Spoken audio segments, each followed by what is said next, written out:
এটা সবসময় বলি যে এটা আমি মানি না। ওকে শুভেচ্ছা, জীবনে অনেক বড় হোক, একটু একটু একটু ভদ্র।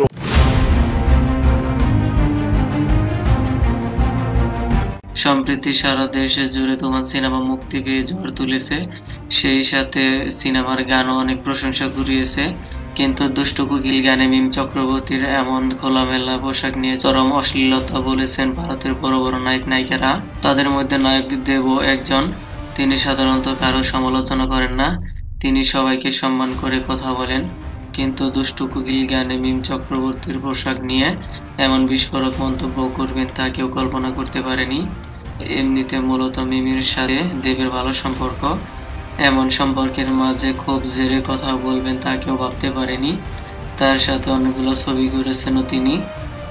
দেব আরও বলেন, মিমি নায়িকা হিসেবে অনেক সুন্দরী, তার আরও ভালো ভালো সিনেমার কাজ আছে, কিন্তু তার বোঝা উচিত ছিল এমন খোলামেলা পোশাকে অভিনয় করলে আমাদের ইন্ডাস্ট্রির নায়িকাদের লজ্জার মুখে পড়তে হবে। এজন্য তার ক্ষমা চাওয়া উচিত। ভবিষ্যতে যেন তিনি আর এমন খোলামেলা পোশাকে অভিনয় না করেন।